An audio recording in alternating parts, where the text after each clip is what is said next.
thankfully. And she begged Gia and I not to call an ambulance because at that point we really didn't know what to do. Because when I say we were banging on the windows, like literally I was hitting my phone off of the fucking window to wake her up. She said that it was just because she was super tired and she hadn't gotten a lot of sleep. She has been up since like 3 in the morning. We knew it was a fucking lie, but whatever. We knew something was up at this point. So the one day while we're all over at Noor's, we confront her about it, and she told us that her psychiatrist took her off her anxiety meds and her mom started sharing some of hers with Noor. Now later on I did find out that her psychiatrist was most likely the one to blame for all of this, because whenever you're on psych meds, you should not just be taken off of them cold turkey. You have to be like weaned off of them, because if you just quit cold turkey, it's going to be a fucking spiraling down mess. So it's extremely dangerous to take somebody off their psych meds like that. So after that, Gia and I thought that we were just overreacting, because if her mom thought it was okay to give her those meds, then we shouldn't really have any input on it, you know? But we ended up having a way different outlook on it than we did whenever we confronted her, because every time that we saw her during the week, she looked like a fucking zombie. She was always super tired. You couldn't have full conversations with her because, one, she would either fall asleep during the conversation. Her attention span was like a fucking fish. Like, she was seriously just not okay. Well, eventually I was talking to my parents about it the one night at dinner. Well, my mom starts laughing and she's like, well, let's just hope that she didn't get into her mom's Xanny stash for her anxiety. And that's whenever I low-key started to connect the dots, you know? Like, these weren't just any anxiety meds that, you know, help with your anxiety but also keep you as a normal, sane person. No.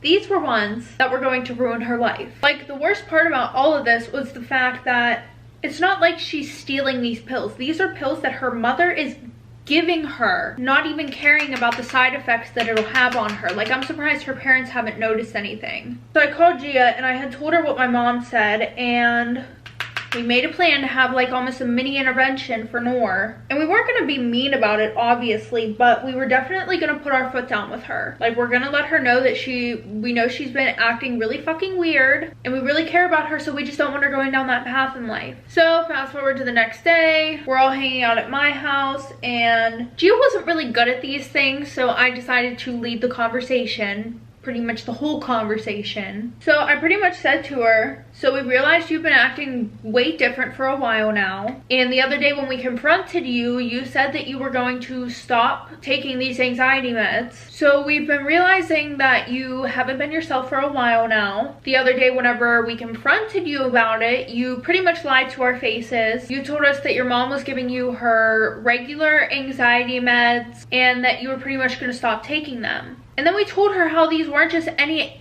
anxiety meds. Like, these are ones that could literally ruin your life. Like, these are super fucking dangerous. Her response was, thank you guys so much. I'm definitely gonna stop taking them now. I didn't know these were so dangerous, blah, blah, blah, blah, blah. So, you know, we took her word for it though. And Gia and I kept a really close eye on her for the next few weeks. And she knew that we were like pretty much watching over her, so she kept telling us that she was fine. She felt so much better because she wasn't taking them anymore. She also bought Gia and I little gifts for being such great friends and being so supportive during this time. But here's the thing, we both knew that this was a bunch of bullshit, literally. We were fucking fed up with her bullshit, but Gia more than me, because whatever Noor told Gia, she would be like, okay, whatever you say.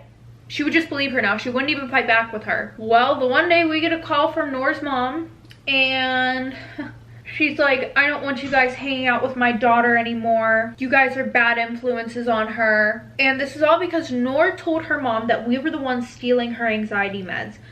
Apparently, Noor's mom had stopped giving them to her, and now her pills were going missing. And she was like, you're lucky I'm not going to tell your parents. And that's whenever I fucking cut her off. And I was like, okay, hold on a fucking minute. You literally gave your daughter Xanax, and you want to blame someone else for stealing your shit. Maybe you should look at your own daughter, and if you can't tell that she's acting different, then maybe you should get off the pill too. After that, she hung up the phone, and we told Noor about what she said. Well, I did, because Gia was like, I don't give a fuck, you tell her, I don't care anymore. which I know she did. She was just hurting. So like I said, I told Noor about it and she was like, oh, I'm so sorry. I don't know why she would say that to you guys. So then we confronted her again. I confronted her again. And I was like, well, if we're not the ones stealing her fucking Xanax, then it's you. So you lied to us yet again. You're still on the shit whenever you told us you were going to get off of it. And she was like, so what, you're calling me a liar now? Whenever I said I was gonna stop taking them, I meant it. So she hung up the phone, and later that night, I get a call from Noor's mom, again, saying that they found Noor unconscious in the shower, and the medic said that she had an overdose. Luckily, her parents found her in time, so she didn't die, but she was in a coma for like 3 days. So when Gia and I got to the hospital, Noor's mom came up to us and she like apologized for what she said.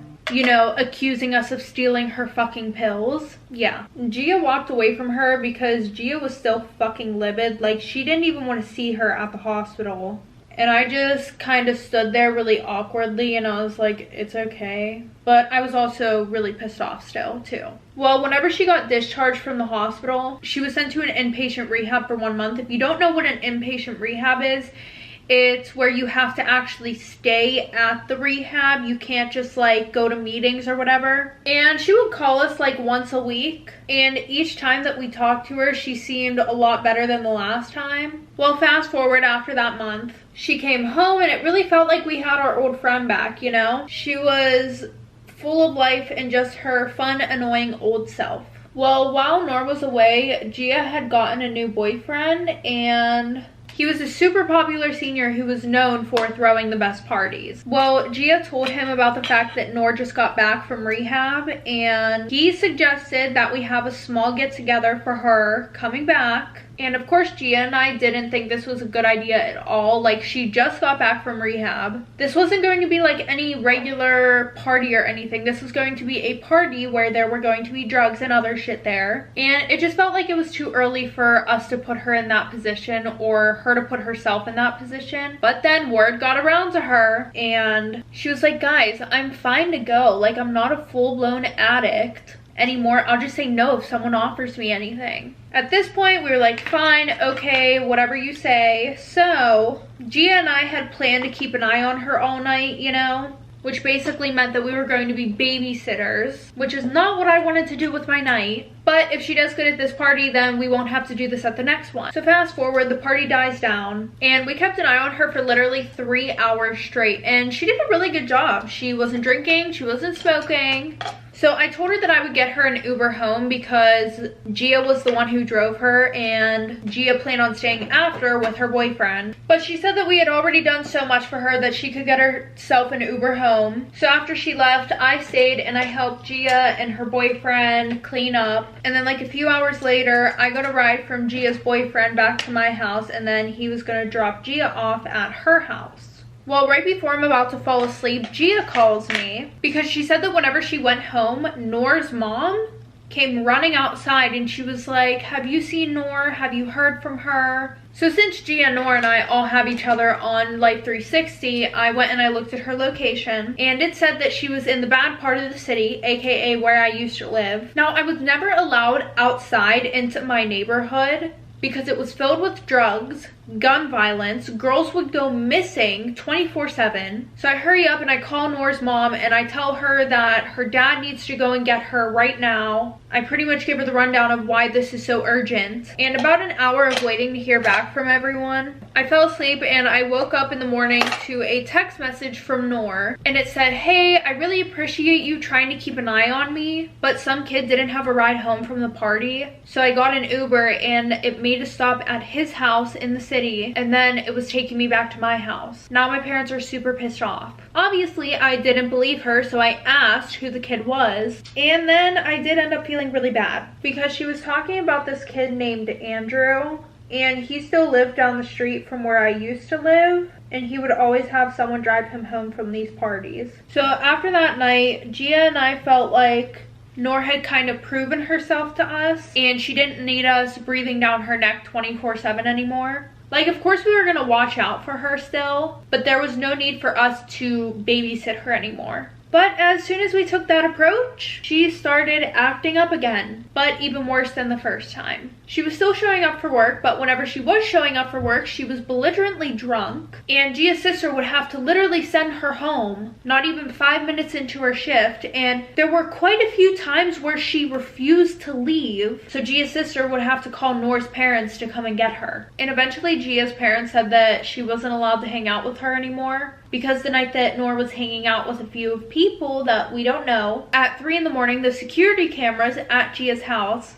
caught Noor and these people on camera taking her house, kicking over trash cans, ripping plants out of the ground, and just a whole bunch of fuck shit. Even vandalizing their cars. And they told Noor's parents that they had to pay for all of the damages if they didn't want them to call the police. And whenever I saw the tape, I didn't recognize anyone except for this one girl that I used to be friends with in my own school, but I stopped being friends with her because she eventually fell into drugs because both of her parents were addicts and her older siblings were all addicts also because their parents gave them drugs, and yeah. So this basically led to the conclusion again that Noor was on drugs again. So Gia and I both texted her this time, and we were like, listen, if you don't get help before school starts, we're distancing ourselves from you. Like, we're not doing this shit anymore where we're there for you and then, you know, you say you'll get better and then you're not, and you fucking lie to us straight to our faces. We're not doing it anymore. And then she starts saying that we're fucking selfish. We only care about ourselves. It's always been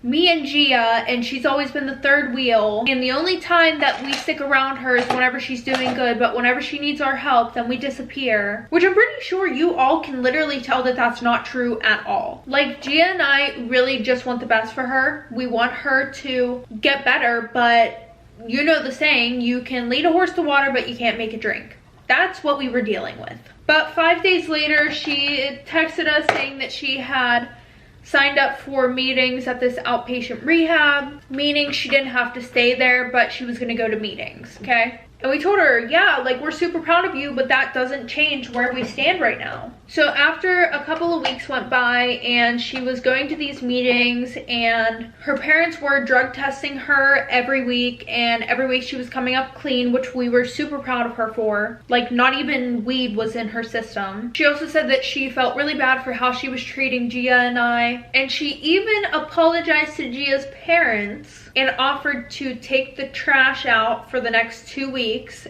and help with the garden, which was weird. That was a big step for her because Noor hated any physical labor type of work, okay? She would rather die than do any of that stuff. Well, fast forward to the end of summer, Noor wanted to throw some kind of back to school party, and she said that not being at parties has been good for her, but she would still like to prove to herself and everybody around her that she could still have fun and be sober at the same time. Now, of course, Gia and I didn't think this was a good idea once again, but Noor's mom begged us to throw her a back to school party. She said that she wanted her daughter to feel normal instead of like an outcast. And we tried to express our concerns to her because, you know, we were like, hey, like, we think this is way too soon after her recovery for her to be around any type of substances or drinks. And her mom said that she was just doing way better than she was before. So we were like, all right, fuck it, whatever, we'll do it. So we rented out this pavilion at this lake, okay? And it was the perfect place to throw a party. It had an area for us to have a bonfire. There were a bunch of table and chairs. So we added a few extra decorations. Then we got a bunch of coolers. We got a bunch of alcohol. And we got lots of trash bags because we couldn't have people fucking puking all over this place. And then we ordered 8 pizzas, all with Noor's mom's money. And before we knew it, 9 o'clock rolled around and almost everybody who went to our school was there. It was super fun. We had music going, we had the bonfire going, and we were lucky that this was low-key in the middle of nowhere, because usually with fires this big and music this loud, the cops would have came already and shut the shit down. Even Noor seemed to be having a really good time. She didn't have anything to drink, she didn't smoke anything. I was super proud of her. And at around 3 in the morning, almost everybody left, and Noor, Gia, and I all stayed back with a few other people to clean up. And it took us about an hour to clean everything up. So after that, we all said our goodbyes. And of course, since Gia and Noor lived right next to each other, Noor drove them both home. And they also took one other person. Well, at around 5 in the morning, I get a call from Noor's mom. and I could barely understand anything that she is saying because she is absolutely bawling her fucking eyes out. Like I couldn't make out anything that she was saying at all. And then after 2 minutes, I'm like, dude, what's wrong? And then all I hear her say is, she's dead, I'm sorry, da da da da. And I'm like, what the fuck? So at that moment, my heart dropped. I felt like I was going to throw up. So I told my parents I was going to the hospital. I raced over there. And when I go to the waiting room, there's a huge crowd of people in there.